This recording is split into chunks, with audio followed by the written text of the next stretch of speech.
bienvenidos a esta nueva emisión de Sin Filtros. Me acompaña nuestro aliado de Libres 2.0, Luis J. Martín. Bienvenido. Muchísimas gracias. Un abrazo grande desde España.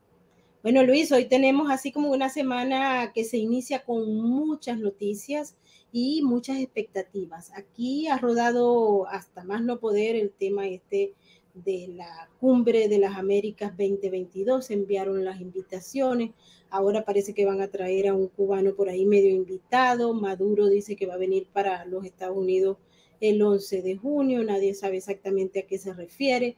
Lo cierto es que los comunistas de América Latina andan desatados ante los logros que han tenido, y esta semana también es la última que tenemos para comunicarnos con nuestros hermanos colombianos, rezar por Colombia, porque Colombia es nuestra esperanza, nuestra luz, y esperamos que toda la gente que esté pensando en libertades y en democracias mire directamente al régimen de Maduro, se inspiren en el régimen de Maduro para que sepan que eso es lo que no puede ocurrir en Colombia, que en Venezuela existe una dictadura criminal y no pueden instalarla en Venezuela, en Colombia. Pero, a ver, cada quien tiene que pensar cuando vaya a emitir ese voto, Luis, y ese voto va a ser lo que va a marcar la historia de Colombia a partir del próximo mes. Estamos muy preocupados porque pues hay todo tipo de denuncias, pero confiamos en los amantes de la libertad en Colombia. Claro, mira, para mí hay como una era antipucherazo y una era pospucherazo. Yo me acuerdo cuando nos intentaban proyectar resultados aprovechando el efecto arrastre de las casas demoscópicas y nos decían que Colombia iba a votar a favor de las FARC, la integración, todo este tema de Santos, etcétera. Y luego nos dimos cuenta de que los colombianos tenían su propio criterio y directamente desobedecían las directrices de los regímenes. También nos vimos otras encuestas que salían en contra de lo que nos proyectaban desde los medios, y me ocurre, por ejemplo, decir el tema del Brexit, por mencionar uno. Sin embargo, detrás de esa era que yo considero el pucherazo desde que ese producto de exportación lamentablemente venezolano a alguien le tenía que tocar, pues nos llegó a todos, pues hemos visto que directamente comienzan a alinearse esas directrices de los medios de comunicación a lo que termina sucediendo en las urnas, y es a mí donde me suscita especial inquietud todo esto. Pero claro, evidentemente transmitir que contra todo eso, aparte de la vigilancia, hay que decir, y así lo ha demostrado el grandísimo colaborador de Sin Filtros, Guillermo Salas, con los análisis matemáticos, que los pucherazos tienen límites. Es decir, si la gente vota masivamente con criterio, la cosa se vuelve grotesca para intentar modificar un resultado, con lo cual yo creo que vamos a estar todos muy atentos y vamos a ver qué es lo que sucede allí. Así es, vamos a estar con 20 ojos cada uno para ver qué es lo que va a pasar en nuestra amada Colombia con nuestros hermanos colombianos. Pero hoy vamos a dedicar el programa a otro tema y tiene que ver con los movimientos que está haciendo la izquierda acá en los Estados Unidos para acallar las voces conservadoras. La izquierda vinculada también a todo lo que son los medios corporativos. Hemos visto, por ejemplo, y vamos a tomar como ejemplo de análisis nada menos y nada más que la figura del millonario, el hombre más rico del mundo, Elon Musk. Elon Musk, bueno, intentó comprar Twitter, ahora lo tiene en una congeladora porque hay unas informaciones que no se suministraron, entre ellas las falsas cuentas de Twitter. Pero en paralelo, cuando está produciéndose esto, aparecen una serie de elementos, de factores que nos permiten pensar que hay como ya una especie de plan o proyecto que se ejecuta en contra de aquel individuo, que no importa si es el presidente de los Estados Unidos o un millonario, el más rico del mundo, y otro cualquiera. Es decir, si le pasa a ellos, le pasa a cualquiera, es decir, a Luis, a mí, a cualquiera. Y hay un plan entonces para cancelarlos, un plan para callarlos y un plan para eliminar su reputación. Y hay algunos factores que nos han permitido determinar que con Elon Musk está pasando lo mismo que ha ocurrido ya y que conocemos. También, por ejemplo, con el actor Johnny Depp, Y para ello hemos invitado a uno de los expertos más carismáticos de Sin Filtros. Nos referimos a nuestro colega y amigo Eric Fajardo, que nos va a dar detalles sobre ese análisis que se está montando en relación a los factores usados por la izquierda, por la agenda woke, por estos grupos para acabar con las voces disidentes, romper su reputación y controlar el relato, que al fin y al cabo es el objetivo fundamental. Bienvenido, Eric. Hola, ¿qué tal? Qué gusto tener la oportunidad de charlar con ustedes, Maybort y Luis, otra vez. Vamos a hablar sobre Elon Musk, pero más allá de Elon Musk como figura, con todas esas actividades y ese comportamiento tan particular que él tiene, vamos a hablar sobre lo que está representando ese ataque permanente, porque va en contra. Él ha dicho, por ejemplo, que no va a votar por los demócratas y era un votante demócrata por mucho tiempo. Dijo, no, yo no estoy de acuerdo con esto, voy a votar por los republicanos. Pero está hablando sobre la libertad de expresión y la gente de Twitter dice, aquí, ¿quién le dijo usted que aquí había libertad de expresión? ¿De dónde sacó usted eso? Y también entonces está siendo atacado por el movimiento Me Too ahora y por cuánto bicho con ojos anda por allí tratando de acallarlo, de quitarle la reputación que tiene y de disminuir esa expectativa que ha generado en todas aquellas personas que andan buscando vías para mantener la libertad y la democracia. Adelante, Eric. Bueno, Elon Musk se va a caracterizar como el personaje de este siglo en términos de desafiar la cultura oficial, ¿no?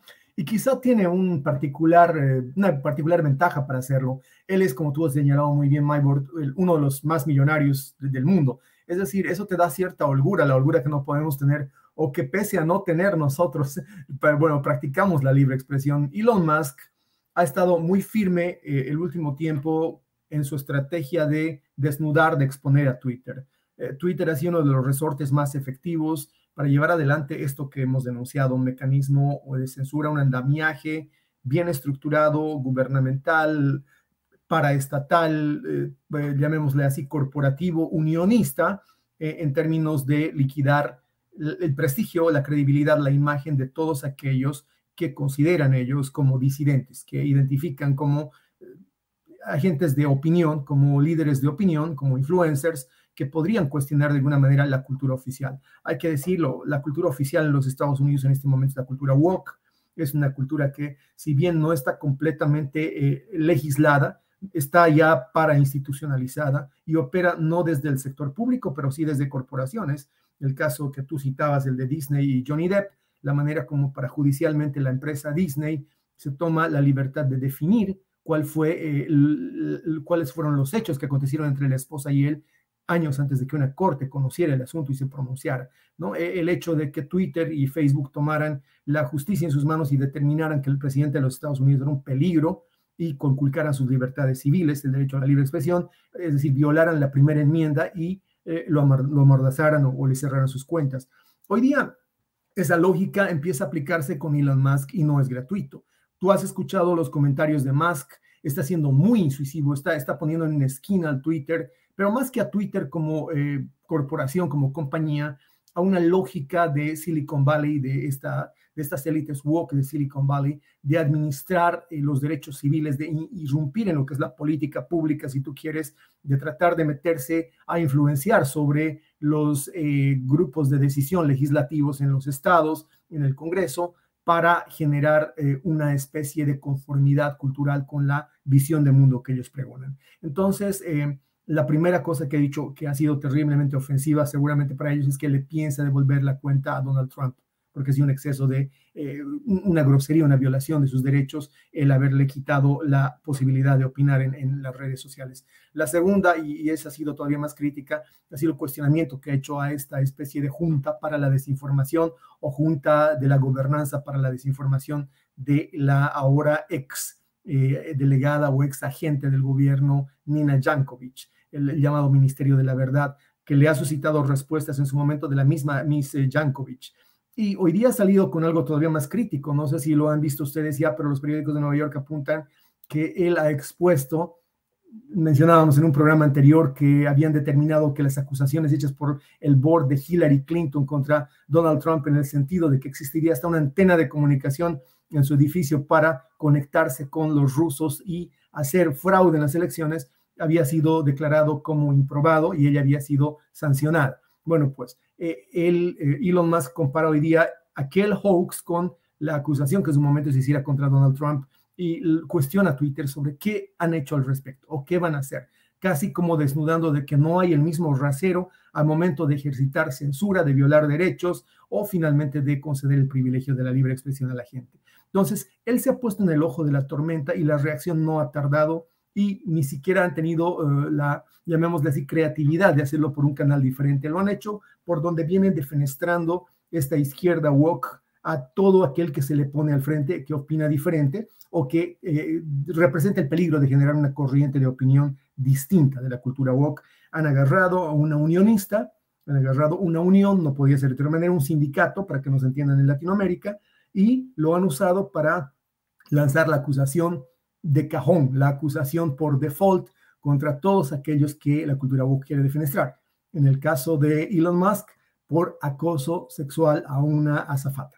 Esa es la acusación. Me trae fantasmas a la cabeza con Kevin Spacey, me trae la situación de Donald Trump muchas veces, repetidas veces, me trae finalmente el hecho de Johnny Depp, y al final ni tú, ni yo, ni Luis somos abogados ni jueces, pero definitivamente tampoco lo es Disney, tampoco lo es la corporación Twitter ni Facebook, tampoco es un juez ni Jack Dorsey ni tampoco Mark Zuckerberg, y mucho menos son un tribunal acusador o fiscales. Este grupo de uniones, este grupo de sindicatos que ya había denunciado también a días atrás Elon Musk, son lo único que compone el Partido Demócrata. Cuando él dijo que iba a dejar de votar por los demócratas, él lo retrató muy bien, caracterizó de una manera muy precisa al Partido Demócrata. Hoy dijo, es un partido de uniones o de sindicatos y de abogados de daños y perjuicios, ¿no? Eso es lo que en realidad compone litigantes, leguleyos y sindicalistas. Ese es el Partido Demócrata, creo que les ha molestado muchísimo,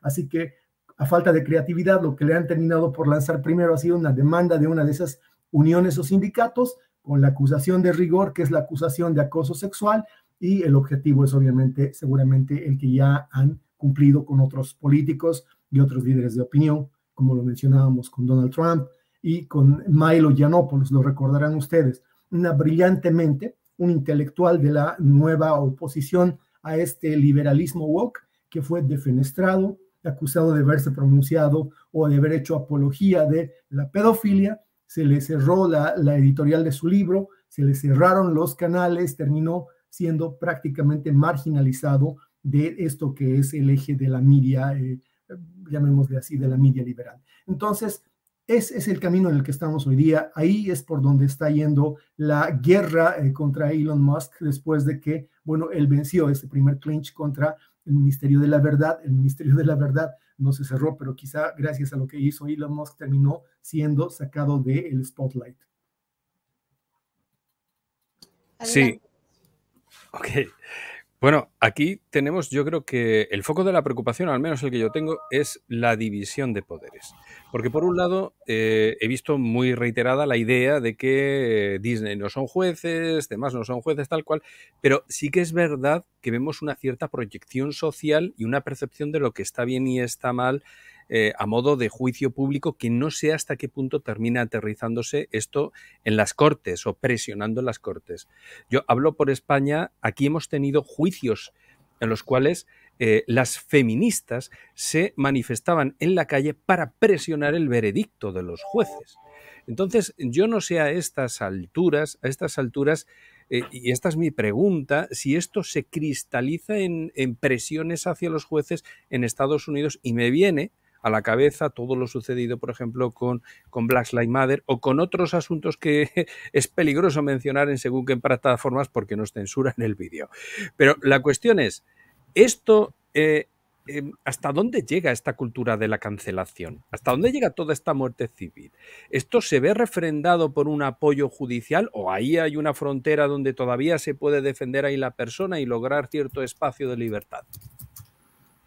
Bueno, la verdad es que no hay que ir muy lejos. Hace unos días atrás, nada más aquí a unas cuadras, frente a la casa de uno de los jueces de la Suprema Corte en Virginia, había manifestaciones enormes, manifestaciones ilegales, manifestaciones que bajo un régimen de Estado de Derecho jamás hubieran tenido lugar, pero que aquí donde el gobierno ha terminado cediéndole parte de su soberanía a corporaciones, y por corporaciones me refiero no a Disney, sino corporaciones del tipo corporativo, uniones, sindicatos, no hay una aplicación simétrica de la ley. Ese es el gran problema. La ley no se mide con el mismo rasero para todos. El poder judicial, si bien existe, y si bien es seguramente el último eslabón todavía en alguna medida independiente de esta presión ideológica política, está sucinto a este tipo de amenazas, este tipo de intentos de influir en sus decisiones. La decisión en el caso de el aborto es lo que ha suscitado este tipo de movilizaciones y expresiones callejeras,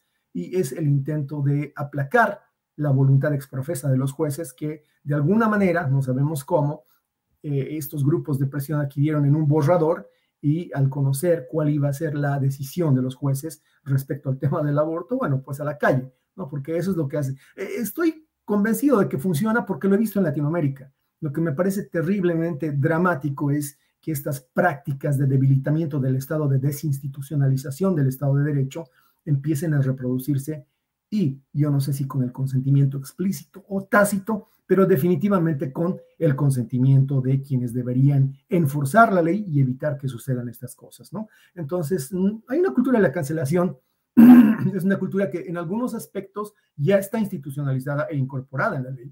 Ya no puedes ver tú, al menos eso era regla, un juicio donde puedas esperar el mismo nivel de equidad o de trato frente a la ley dependiendo de tu género o de tu orientación sexual. Hay una tendenciosidad que no la estoy denunciando yo acá. El que revise el programa de la pasada semana del comentarista liberal Bill Maher va a ver claramente lo que estoy diciendo. No yo, pero Bill Maher lo ha dicho muy claro. Aquí lo que hay es una especie de moda de ponerse todos la camiseta de las libertades sexuales, de ponerse todos la camiseta de una especie de superioridad de género, y la justicia deja de funcionar ya en equilibrio. Hay demasiada influencia, demasiada presión, demasiado lobby, demasiados millones, demasiada influencia política dentro de los Estados Unidos, demasiada presión económica desde afuera con George Soros y su séquito de ONGs. Yo creo que estamos en la lucha, Luis. Yo veo una lucha, una resistencia cultural, no de conservadores. Eso es lo que quisieran los liberales que el mundo crea. Es dentro de su partido. Esta guerra está pasando dentro del Partido Demócrata. Ahí está Elon Musk. No puede haber mayor testimonio que una persona que hasta el día de ayer se ha identificado como demócrata y que hoy día salta del barco, porque lo que está pasando ahí, y lo quiero decir muy claramente, ya no es liberalismo. ¿Cómo me explicas tú, Luis, que un partido que se reclama, se autoproclama liberal, atenta contra la primera enmienda, la libertad de expresión? ¿Cómo puedes tú explicar que un partido que se dice liberal va a violar la primera enmienda? Yo creo que esa es una pregunta que se están haciendo cientos de miles de demócratas como Elon Musk, que han empezado a saltar de la nave en los últimos meses. Yo voy a traer a colación, a raíz de lo que está diciendo Eric, sobre el Estado de Derecho, la situación actual y lo que es el sistema judicial. Puedo decir porque en Nueva York hay unas características muy particulares que muy probablemente Eric no conozca allá en Washington, o no se conozcan en dos estados que están haciendo punta en estos momentos, como es Florida o Texas. Pero aquí los niveles han llegado a tales extremos, y les voy a poner simple y llanamente un ejemplo. Un ejemplo para que ustedes vean el deterioro en el proceso de aplicación de la justicia y el ataque a la propiedad privada, ¿ok? En Estados Unidos eso no opera. Estamos hablando de Nueva York. Si usted vive en Nueva York y hay alguien, particularmente si esa persona tiene el concepto muy desarrollado de lo que es el racismo, va a su casa a visitarlo y decide que esa noche se le hizo tarde y no puede ir a su casa, de vuelta y le dice, por favor, déjeme quedarme porque son amigos X. Y usted le permite quedarse a esa persona esa noche en su casa, y esta persona tiene conocimiento de lo que está ocurriendo aquí en Nueva York. usted está perdido y va a tener que gastar cientos de miles de dólares para poder resolver el problema futuro. No importa si usted tiene un apartamento alquilado o es dueño del apartamento, porque la ley ha premiado al delincuente, al criminal que abusa porque conoce la ley. Tengo un caso muy específico de una mujer que tenía una licencia de abogada, la perdió porque tiene una tendencia, un comportamiento criminal, y ahora está trabaja para el gobierno de Nueva York. Se quedó en la casa de un amigo a quien no visitaba nunca. Ese día lo fue a visitar y ella insistió en quedarse allí.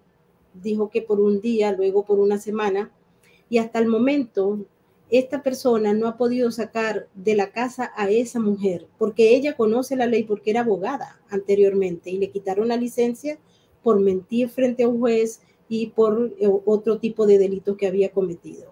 El conocimiento de la ley hizo que ella entonces buscara víctimas para poder vivir, y cuando la gente la lleva a la corte para hacer lo que se conoce aquí como eviction, porque esa persona no tendría ningún contrato de arrendamiento, no tendría absolutamente nada, solamente su intención de vivir allí en ese lugar o en cualquier otro lugar sin pagar renta.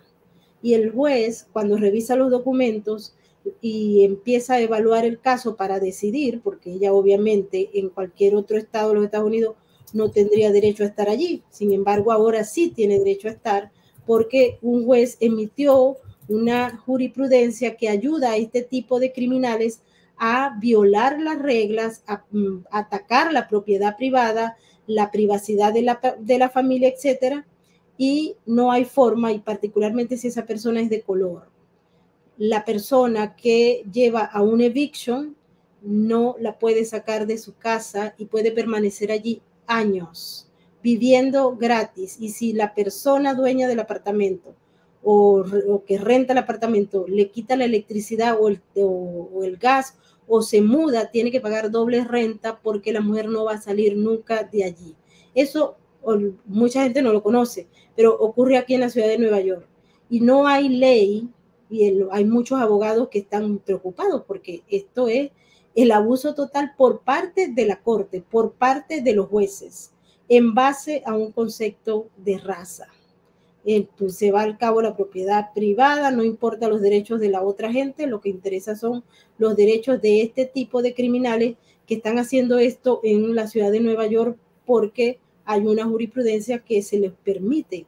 Así que es un abuso, ¿no? Igual que, y esto le estoy dando información para que ustedes no vayan a caer en esto, se niega todo el edificio completo a pagar la renta, un juez ordena que el dueño del edificio tiene que venderles a los inquilinos los apartamentos por el monto de la renta. Eso pasa aquí en la ciudad de Nueva York. Es un atentado contra la propiedad privada. ¿Qué quiere decir? Y todo en base a este concepto. Sindicato, unión, racismo, ricos y pobres. Nosotros lo conocemos en Venezuela, pero aquí está pasando en Nueva York y no hay regla. Entonces volvemos a el punto del que estábamos discutiendo. Quería hacer esto porque sé que Eric no conoce esta historia triste que está ocurriéndole a los dueños o inquilinos legales en los Estados Unidos, en Nueva York. Pero pregunto, ¿hasta qué punto puede haber un cambio? Por ejemplo, estamos poniendo también el caso de Johnny Depp. Perdió su carrera. Disney le quitó las películas y le quitó el trabajo y lo condenó. Hay un nuevo inquisidor y este hombre va a un juicio y en el juicio observa todo, porque es público, que ahí había más que una verdad, había más que una versión de los feministas o de la agenda feminista o de los woke, de prácticamente contaminar y de dictaminar que Johnny Depp era culpable sin que esto se produjera. No había juicio, ahora hay juicio. Eric. Bueno, sí, es que es complicado pensar en cómo resetear este sistema. Es un sistema en el que ya ha empezado a trabajar parte de la institucionalidad. Si no la Corte Suprema, bueno, hay cortes que, como tú bien señalas, ya han sido penetradas porque esta es una revolución de tipo cultural. Han empezado a alterar las prácticas de la gente, han empezado a introducir jueces, fiscales, con una ideología diferente. Ese es un problema ideológico. Y el problema ideológico sustrae cualquier debate en términos de cumplimiento de la ley. No vas a poder hacer que un juez falle en derecho cuando tiene comprometido una visión ideológica, cuando doctrinalmente considera que hay una situación de bien y una situación de mal y tú estás en el reverso de la moneda. En el caso de quienes hoy día ejercen la autoridad, me parece interesante lo de Depp porque no es una demanda superficial, no hay que atender a la disputa con la esposa, que me parece que ha sido una excusa que él ha usado para traer a la corte en realidad no a su ex esposa, sino a Disney. Él sabía que un juicio de esta naturaleza fuera de California, muy, muy inteligente el andamiaje jurídico de Johnny Depp, sus abogados, sacaron de California la demanda en principio, en California donde las leyes jamás te iban a permitir desafiar a las corporaciones, jamás te iban a dar la chance de poder ni siquiera pensar en cuestionar a una persona del otro género. Una vez en Virginia, la demanda, en realidad él no se ha preocupado, si ustedes revisan las declaraciones de él no se ha preocupado en atacar a la ex esposa, no se ha preocupado en el tema que supuestamente es la materia del juicio, que es el resarcimiento de su imagen del delito de difamación. Él está concentrado en dejar muy claramente establecido que a él se le liquidó la carrera y que lo hizo Disney.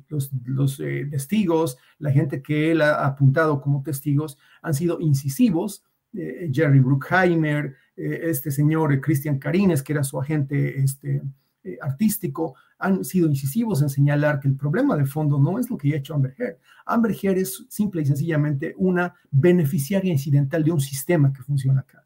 Un sistema que utiliza las diferencias de género, las diferencias de opción sexual, últimamente las diferencias generacionales para tratar de fisurar la sociedad. Las contradicciones existen. Las contradicciones, los debates, la pugna por hegemonía entre géneros, generaciones, entre diversidades existe, pero no es una cuestión sustancial, sino una conversación que se da. Esta ideología que ahora ha penetrado parte del sistema judicial, definitivamente el gobierno, puesto que un capítulo completo, diría yo más de la mitad del Partido Demócrata, alberga esta ideología está socavando las bases de lo que se conoce como la democracia americana. La democracia americana es básicamente igualdad de oportunidades, es libre competencia. Esos dos principios están lesionados, están terriblemente fisurados por una ideología que genera una discriminación que hoy día es positiva. Hoy día es positiva. Dentro de 10 años, esta se va a empezar a percibir como lo que es, como cualquier discriminación. Una discriminación que lesiona a unos y favorece a otros. Y eso es lo que yo creo que en este momento se está juzgando en la corte del circuito acá en Fairfax. Me parece que es importantísimo porque marca una hoja de ruta para lo que tiene que hacer no republicanos, no conservadores en mi criterio, sino todo aquel que en este momento disiente de esta ideología extrema como norteamericanos o como gente que está alineada a los valores de una sociedad de libertad de expresión y de libertad de mercado. Interesante. Adelante, Luis, con tu reflexión. Sí, la verdad es que a mí me ha sorprendido que un debate que un juicio como este de Johnny Depp aterriza aquí en España, pero la verdad es que ha logrado tener su reflejo y su espejo dentro de las organizaciones feministas que hay aquí en España. Es verdaderamente asombroso y yo en lo personal estoy incluso algo agradecido porque esto ha servido para evidenciar, me parece de verdad sumamente grotesco que un juicio que era una cosa personal, doméstica, porque las figuras sean públicas, pues termine aterrizando en España y susciten el debate. Bienvenido sea si se suscita y demás, pero la verdad es que ha sido algo muy difícil de entender para mí, que normalmente soy ajeno a este tipo de cosas de los actores y demás. Y bueno, a ver, yo quería plantear dos cuestiones. La primera, retrotrayéndome un poco al tema de Elon Musk, si se me permite la pregunta, porque se me había quedado ahí en el tintero, creo que Elon Musk ha sido muy inteligente, ¿no? Al iniciar esta compra y de repente paralizarla con estos argumentos de los bots y ahora mismo tiene a todo el mundo sin saber qué hacer. Es decir, tiene a los vendedores viendo a ver si cierra la compra. Incluso para mí ha sido muy revelador que uno de los creadores de YouTube le meta gresca en Twitter al propio Musk diciendo, venga, cierra, deja de jugar y cierra, intentando meterle presión, y Musk riéndose de él de una forma un poquito soez, todo se ha dicho de paso. Bueno, ahora mismo tiene, una de las preguntas, yo sé que Eric no tiene una bola de cristal y no sabe ver el futuro, pero ¿cuánto tiempo se puede prolongar esta situación en la que Musk tenga a todos paralizados sin saber reaccionar y con la sartén por el mango, ¿no? Esto por un lado, y por otro lado, sé que no tiene la bola de cristal, pero todo pinta por aventurarnos un poco. Yo me atrevo a decir desde la percepción, no sé si es acertada, desde aquí, desde España, que Deep ha barrido, ha arrasado, ha dejado en evidencia el debate, la doble moral, todo esto. ¿Se percibe así en Estados Unidos? Bueno, los tiempos procesales son claros, ¿no? Yo no creo que esto vaya a durar más de un par de meses, exagerando, porque hay tiempos procesales. Pero la polémica que ha abierto, por una parte, Johnny Depp, esta deposición a la que ha forzado a la industria más poderosa del planeta, ¿no? Disney es una megacorporación, solo en Florida tiene 88,000 empleados, o sea, está en las dos costas, en la oeste y en la este, ¿no? Es un monstruo en California desde 1930 y es ahora un monstruo en la Florida. Es televisión, es media, es todo, ¿no? Es streaming. Yo creo que va a durar en el tiempo este juicio público que ha abierto Johnny Depp, porque esto es un juicio público ya. Y el ciudadano está en red social y en tiempo real asignando culpas. Y no creo que vaya a conseguir empatar este partido Disney. Es una de las batallas importantes que está perdiendo. La otra la has señalado tú muy bien. El otro juicio público que ha abierto Elon Musk es el de la supuesta compra de Twitter. Vengo a pensar que para una persona como él no es demasiado costoso el haber simple y sencillamente hecho una expresión de interés, generar un escenario para en realidad abrir esto, que es otro juicio público. Ha puesto en el estrado a Twitter, ha obligado a Twitter a mostrar sus cartas sobre la mesa, ha desnudado la manera vil como la doctrina, yo le llamo la doctrina woke de Silicon Valley, concibe la libertad de expresión como un aspecto más de su política administrativa. Cómo ellos se conciben a sí mismos, Jack Dorsey, Pradal y los otros, como una especie de semidioses que no necesitan ir a dirimir cuestiones de libertad de expresión a un tribunal. Ellos lo pueden hacer porque se supone, eso jamás pasa, pero ellos suponen que al aceptar y abrir tu cuenta con ellos, tú estás declinando de tus derechos políticos y civiles. Claro, en su pequeño universo, no es el ciberespacio, pero en ese pequeño espacio donde ellos tienen la puerta abierta al ciberespacio, ellos se consideran unos pequeños dioses. Esto está en el juicio público. Toda la mugre de Twitter está saliendo y toda la gente está viendo y cada día está entendiendo la inequidad con la que han actuado, con Donald Trump, con Hillary Clinton, la manera como razona, la manera como entiende las libertades civiles, la libertad de expresión, la primera enmienda a Twitter, la manera como han sido ellos socapados por una especie de tolerancia de parte del gobierno, y yo creo que ese es el verdadero propósito. A mí me parece que ese ha sido desde el principio el propósito de Elon Musk, llevar a un tribunal popular, llevar al juicio público a Twitter, y ya no interesa si la compra o no. El otro día le decía a Maybord, probablemente hay una sanción económica. ¿Qué puede ser 1 millón, 2, 10 para una persona como Elon Musk? Cuando está orientado a temas de fondo, ¿qué puede ser para él 10 millones o 20 de multa por no concretar la adquisición? Cuando ha movido 106 satélites para desafiar el imperio comunicacional de Vladimir Putin. Yo estoy en la lógica de pensar que él ya ha conseguido su objetivo. Su objetivo era este. Está herida de muerte Twitter. Si es que Twitter estaba ya muy lastimada por la terrible estupidez de Jack Dorsey de censurar al presidente número 45, asumiendo, adjudicándose la competencia de la Corte Suprema de los Estados Unidos y privándolo de sus derechos a la libre expresión, a sus derechos políticos. Yo creo que ahora sí está lastimada de muerte, no por Elon Musk, sino por la evidencia en la que ha quedado frente a la opinión pública sobre sus prácticas, sobre esa ideología nociva que tienen y sobre la falta de respeto por los principios de la sociedad de la libertad de expresión. Al otro lado, hay otro juicio similar, y es el que ha abierto el gobernador DeSantis, que también ha llevado a otro tribunal a Walt Disney, al tribunal del público de la Florida, al tribunal de los electores de la Florida, que han terminado por decidir entre si quieren que Disney haga la legislatura, Disney legisle las leyes, sus derechos, regule la educación pública, o si para eso tienen un gobernador electo. El problema con estas corporaciones y con todas las otras que están detrás de las super PACs demócratas es que ponen demasiado dinero y que creen que porque ellos hacen el lobby y que creen que porque pagan el ticket de los legisladores, después los legisladores están en su bolsillo. Esta ha sido una lección durísima para Disney, que hoy día ha perdido ya las concesiones y las ventajas fiscales que tenía en el condado de Orange. Ya no tiene esa especie de billetera abierta, ya no está exento de pagar impuestos, está viendo la realidad de lo que es ser una corporación cuando la manipulación económica y los dedos metidos en la política de estas corporaciones dejan de tener efecto. Es positivo, no por el resultado que vaya a tener, pero yo creo que la legislatura en Florida se ha impuesto a Disney, pero lo más importante, la población de Florida ya ha fallado. Una empresa con el poder de Disney, cuando es enfrentada por una legislatura, por un gobernador, debería, si en el imaginario popular todavía fuera Disney lo que en los 70s, 80s, cuando tú, Luis o Maybord eran niños, quizá ya estaría enterrado el gobernador DeSantis.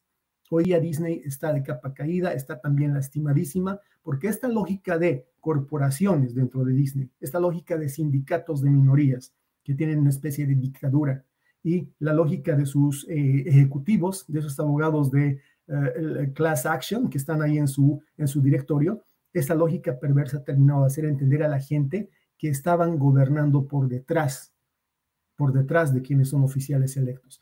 Es muy positivo, Luis, mi balance es que es positivo, va a durar seguramente un par de meses más, lo suficiente como para que la gente vaya informada en noviembre a dar su voto y a tomar una decisión sobre si quiere que este nivel de desgobierno, de descalabro de los valores democráticos se consume, o sobre si le va a poner un alto al Partido Demócrata desde afuera, pero lo más importante, desde adentro. Hay miles de Elon Musks, no es uno solo. Creo que eso es lo que están intentando parar esta sangría, este rebalse, este éxodo de, yo diría, simpatizantes y militantes del Partido Demócrata que junto con Elon Musk lo están dejando por los excesos y por la radicalización que la facción extremista de izquierda del Partido Demócrata está llevando a cabo.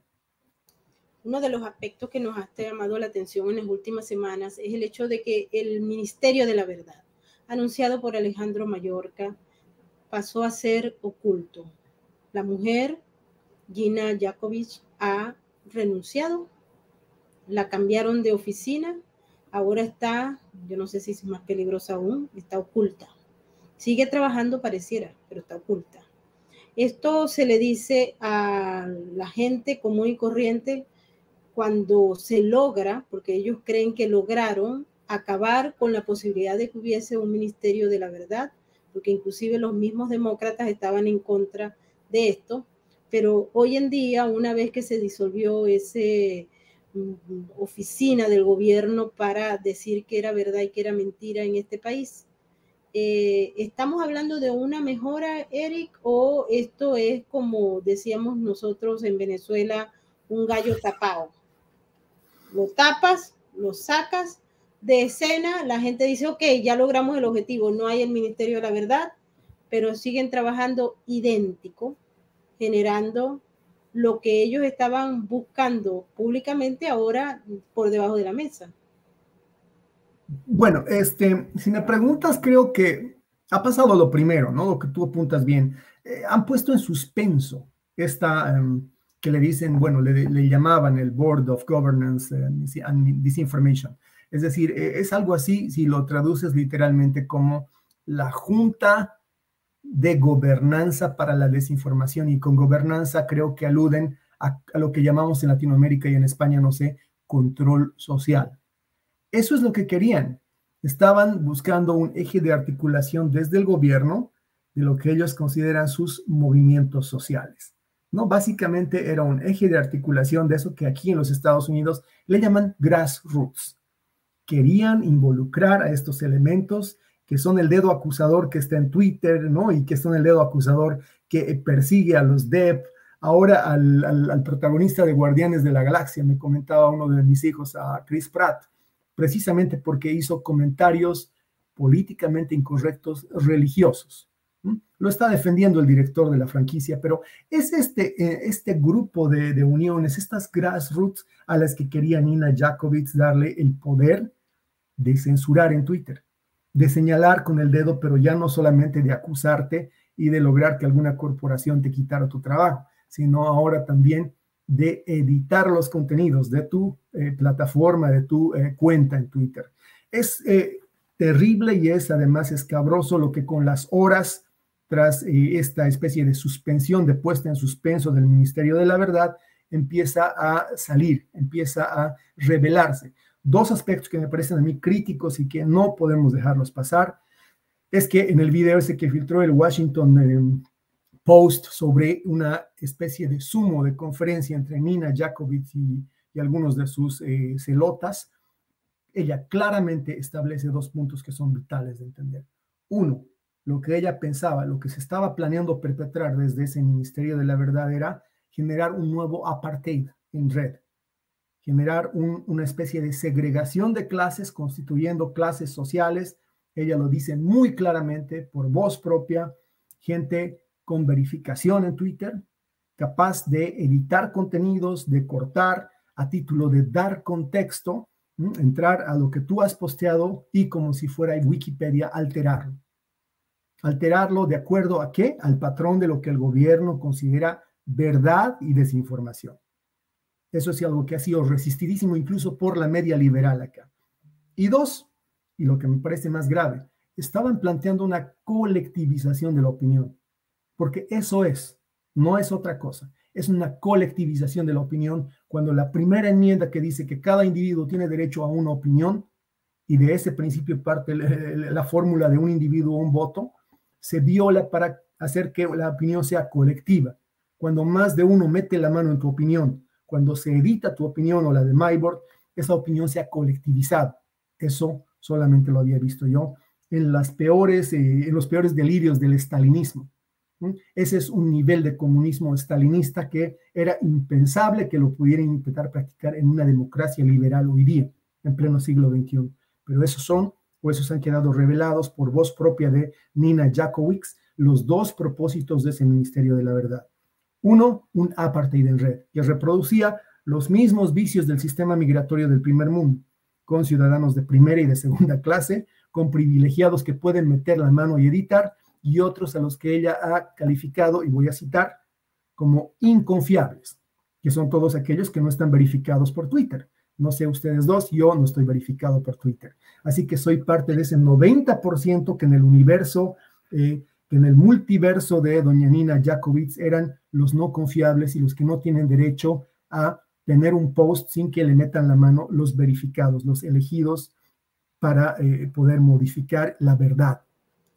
Ese es el alcance de lo que estaba planteando su ministerio. Creo que eso explica también por qué apuradamente han trasladado su oficina del 5º piso de la avenida Nebraska, donde está el DHS, el Departamento de Seguridad Doméstica, y se lo han llevado raudamente a alguno de los sótanos del edificio Humphrey, seguramente. Esto es una movida estratégica para sacar del spotlight una oficina que no, de ninguna manera ellos van a permitir que se cierre, pero que debe trabajar como estaba trabajando. Si me preguntas, Maybord, no creo que haya sido la intención de ellos hacer público en ningún momento esto. En la deposición de Mayorkas, del director del Homeland Security Department, yo escuché muy claramente que él había dicho que estaba desde febrero operando esta unidad. Cuando ellos llegan en abril 27 o 26, no estoy seguro, al Congreso, cuando necesitan informar al Congreso lo que están haciendo, ya llevaban 2 meses operando. Creo que esta es una movida estratégica, no ha habido tal renuncia, esto es simplemente un bajar el perfil, es un low profile move para poner a salvo de las terribles críticas que estaba generando para el presidente Biden y para sí misma la señora Jakovic. Finalmente, y esto también hay que apuntarlo, he escuchado a algún personero del gobierno decir esta mañana de que eso de SAR no significaba nada. Mayorkas fue el que dijo que no tenía mayor poder ni autoridad política esta instancia. de que era simplemente una instancia de referencia, de consejería. Mentira, mentira. Lo de zar, lo de zarina, este zarinato, esta concepción de que hay personeros del gobierno americano investidos de poder, no le llamemos absoluto, pero de poder casi discrecional, esta capacidad de transversalmente, intergubernativamente conectar y coordinar cosas, se la instaló para áreas específicas de la seguridad, como lo es la lucha contra las drogas. Tengo un recorte acá de 1982, de octubre 9, en la que se anuncia la creación de la oficina de la Casa Blanca para la lucha contra las drogas. Recordarán el gobierno de Ronald Reagan. Y en la página 8, el New York Times recupera la declaración del entonces senador Joseph Biden, entonces lo llamaban Joseph Biden. Y él en concreto dice, y voy a citar, debe estar a cargo de una persona que haga las decisiones críticas. Debe nombrarse un zar antidrogas. Y le adjudica a él, el New York Times, el haber acuñado el concepto de zar. Y desde entonces se empezó a conocer como zar antidrogas a la persona encargada de la política para coordinar transversalmente en el gobierno americano y usar todos los recursos al alcance del gobierno para la lucha contra las drogas. Un asiento en el gabinete de la Casa Blanca y, por supuesto, completo reconocimiento e influencia. Ese era el nivel que le querían dar a Nina Jakovich. Lo de zarina no se lo inventó la prensa. Ese es un concepto que el 82 lo acuñó el presidente Biden cuando era todavía el senador Biden. Y esa es la concepción demócrata de lo que esperaban que Nina Jakovich hiciera en términos de desinformación. Una zarina que combatiera con la misma vehemencia, que combatiera además con ese mismo desapego de llamémosle así, el Estado de Derecho, lo que ellos consideraban desinformación. El peligro era enorme. Yo no creo que nos hayamos... Tengo esa sensación en el estómago, no sé ustedes, de cuando bajas del avión y te terminas de enterar de que estuvieron a punto de zozobrar ahí arriba. Tengo la sensación de que, peor aún, tengo la sensación de la gente que todos los días usa el tren de Fairfax a Washington para ir a trabajar y se entera al bajar hoy día de que casi se descarrila el tren. Esa sensación de que mañana lo tienes que volver a usar, de que el problema no ha terminado, ¿sí? De que quizá te salvaste hoy día y nadie te avisó oportunamente, sino hasta que te salvaste, pero que mañana tienes que volver a usar el mismo tren. Creo que esa es la sensación que le ha dejado en el estómago a muchos americanos, esto de la suspensión de esta oficina que no está ya más en la avenida Nebraska, pero está en alguna otra parte, eso sí yo se los puedo asegurar. Y esto me hace volver al libro de Oswald, nada más y nada menos que pensando en ese ministerio ya no de la verdad, sino el ministerio del pensamiento. Porque cuando se habla de confiables y no confiables, inmediatamente ustedes recuerdan esa novela ficticia en Oceanía, donde se quería regular el pensamiento. Hay un libro extraordinario que se los puedo recomendar a aquellos que todavía leen. Hay muy poca gente que lee ya, salvo los 280 caracteres de Twitter. Pero hay un libro que se llama, en español sería Nada que envidiar. Y está hecho por una periodista que tuvo oportunidad de conversar con las víctimas del régimen de Kim Jong-un y de Kim Jong-il, el padre. Y cuando ella habló, ella se enteraba cómo el régimen había logrado penetrar en el pensamiento de la gente y regularlo.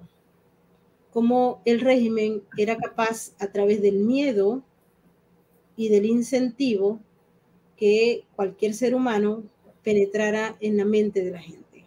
Son historias extraordinarias que todo aquel amante de la libertad debería leer. Nada que envidiar. Cuando estamos escuchando esto, cuando vemos el comportamiento de esta mujer experta en desinformación y la actitud también de los otros funcionarios, porque la señora Jen Psaki miente de manera descarada en cada una de sus apariciones a la prensa. Y aquel periodista que intenta contradecirla preguntándole, o a veces diciéndole, mire, es que esto no es así, la verdad es esta.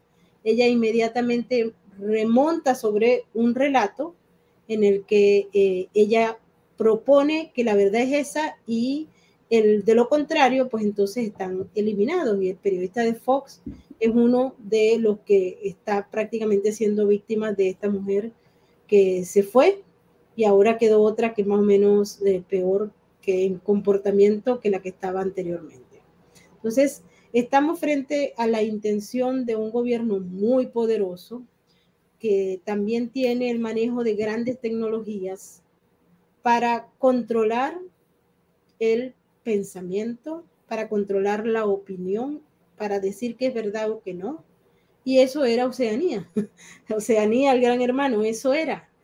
Estamos aquí al frente y señores, abran los ojos, porque cuando se habla, por ejemplo, por decir algo que estuvo la semana pasada en boga con el alimento, las fórmulas de bebé, ustedes veían cómo se imponía un concepto independientemente de la realidad. La realidad ya no importaba. Aquí había que crear una narrativa e imponerla. La imponía a todo el mundo y el que decía, pero eso no es verdad, yo no consigo la fórmula. No me importa, porque es que esa es la realidad. Igual que la inflación. No sé, Luis también tiene, allá en España está viviendo esto. Pero estamos al frente de un gran hermano que te quiere imponer cosas que realmente no existen, pero que para ellos se requiere que sea verdad. En Venezuela ya eso ocurrió hace rato, pero aquí en los Estados Unidos es más poderoso porque tienen mayor capacidad de control social. Yo me siento cuando salgo a la calle no solamente vigilada por miles de cámaras que están en todas las esquinas, sino vigiladas porque uno utiliza un celular y te está grabando todo el mundo, utilizas aquí la computadora y ya todo el mundo sabe, te miran, no te miran. Entonces estamos frente prácticamente a la cultura que nos lleva a una eliminación de libertades individuales, políticas y ciudadanas. No sé si Luis o Eric tienen alguna opinión sobre esto. Yo sé que los españoles también lo sienten a veces de una manera descarada por parte del gobierno socialista de Pedro Sánchez y compañía. Bueno, yo tengo una apreciación y una última pregunta, si tenemos tiempo, para Eric, y es que vamos a ver, aquí evidentemente ya teníamos ese Ministerio de la Verdad, ya teníamos incluso el ministerio que regula, atención, estos va a matar de la risa, tenemos un Ministerio de Memoria Democrática. Atención al nombre. La memoria la regula nuestro gobierno y te dice qué hechos se puede opinar, qué sucedieron. O sea, hasta ahí hemos llegado nosotros, así que, pues, como se dice por aquí, apriétense los machos que ustedes van para allá. Entonces, bueno, aquí sí que les llegábamos algo de ventaja. Bueno, mi duda, mi pregunta, mi apreciación. Vamos a ver. Se estaba defendiendo la libertad de Twitter, la libertad de la empresa privada. Decir, bueno, es una empresa privada, aquí el Estado no se mete. Respeten ustedes la libertad de mercado. Hay más empresas, esto no es un monopolio. Entonces, en el momento en el cual hace Musk la oferta, dicen, no, bueno, este señor quiere poner libertad de expresión, ya no vale eso de la libertad de expresión y de mercados, y ahora lo vamos a regular desde el gobierno. Y ahora vamos a poner una mesa de desinformación. Mi opinión es que esto está dirigido a un acontecimiento. Hay la sustentación de los demócratas, esta editorialización pública o colectivización de la opinión pública y todo esto, pero a mí hay una cosa que creo que es el foco y ahí va a ir mi pregunta, y es que Twitter ha sido decisivo primero en la proyección del candidato, en la proyección del ganador de unas elecciones, y ha sido decisivo. Se le expulsó. Tantas cosas que hemos dicho aquí han llevado a una aceptación pública de lo que ha sucedido, que no vamos a nombrar porque ya sabemos que nos penalizan. Claro, mi pregunta es, ¿han cambiado lo suficiente las cosas como para que esa situación vuelva a no darse o se va a dar? ¿Podemos prever que ante unos futuros comicios en Estados Unidos esté incluso todo más atado para proyectar públicamente un candidato o no? Bueno, hay que ver el fenómeno de lo que ha pasado en los últimos 4 años en la relación entre el gobierno de los Estados Unidos y las multinacionales de Silicon Valley, ¿no? De las redes sociales.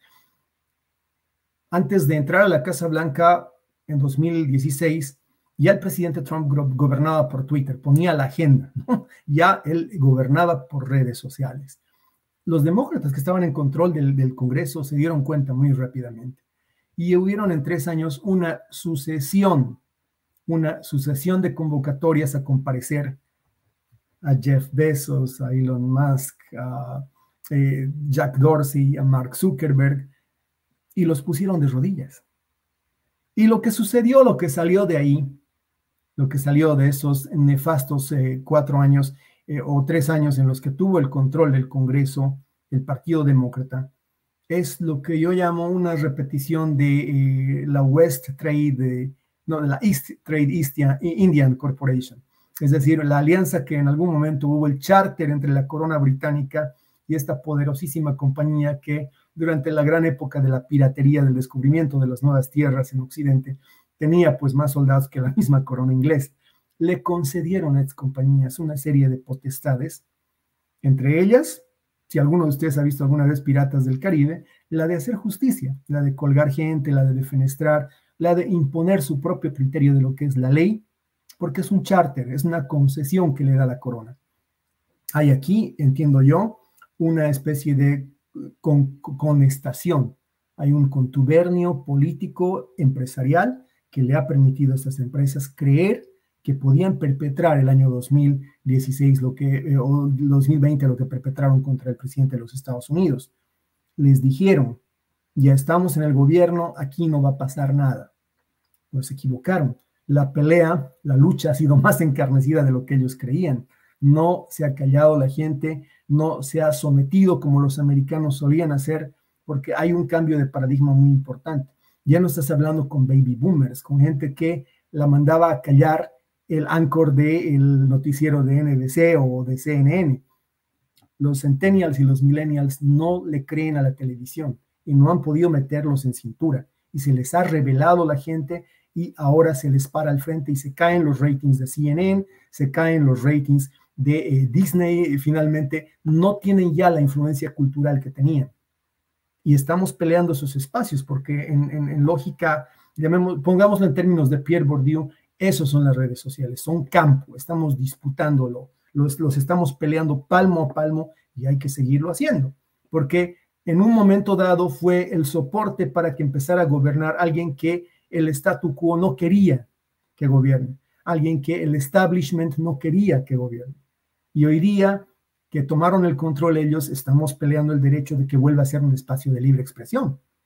Entonces, es una pelea de cada día. Hay que defender hoy día a Elon Musk como no defendimos en su momento. Todavía no estaba maduro la generación centennial. No defendimos en su momento a Milo Yiannopoulos. Dejamos que le hicieran lo que le hicieran y debimos haberlo evitado. Hoy día hay que evitar que trituren en esa su maquinita de defenestración los 4 o 5 denostables áncores de CNN a Elon Musk, porque él representa el libre pensamiento, no de republicanos. Aquí estamos hablando de americanos que se apuntan a recuperar el Estado de Derecho frente a un partido radicalizado hacia la izquierda. Así es. Bueno, hemos llegado al final de esta emisión, pero no del debate, porque este debate hay que seguirlo manteniendo, porque la libertad no está garantizada, la libertad está en peligro y cada uno de ustedes conscientes busquen las vías más específicas que tienen para poder seguir manteniéndose libres. Es muy difícil. Tal vez es el reto que tenemos todos los seres humanos que amamos la libertad y que no queremos ser una oveja de rebaño, que no queremos ser una parte de ese grupo que la señora Jacobich quiere meter como los no confiables. Así que hay que mantener la lucha. Luis, muchas gracias por estar con nosotros nuevamente en Sin Filtros. Nada, un placer. Gracias, gracias a ti. Eric. El privilegio, como siempre, ha sido todo mío. Luis, un gran abrazo. Gracias, Maybord. Y bueno, y a todas aquellas personas que nos han acompañado en esta emisión, particularmente a nuestras llaves, mil gracias por su trabajo en moderar. Quiero recordarles que Sin Filtros es una ventana de ustedes, así que mándenos, escríbenos y regálenos un like si les gusta nuestro trabajo. Estamos por esta plataforma, pero también por muchas otras, expandiendo la información y evitando la censura. Nos vemos en la próxima emisión. Chao, chao. Venezuela está atravesando una profunda crisis humanitaria que no solo la están sufriendo las personas. Millones de animales están en las calles luchando por sobrevivir. Por eso, la red de apoyo canino transformará cada aporte que des en esperanza de vida para todos ellos. Porque cada vida que hemos salvado en estos 15 años, la hemos salvado gracias a tu aporte. Conoce nuestros programas de esterilización, rescate, adopción, banco de alimentos, atención veterinaria y educación. Tu ayuda es tu esperanza. Vamos, ¿qué esperas? Únete a la RAC. Juntos salvamos vidas.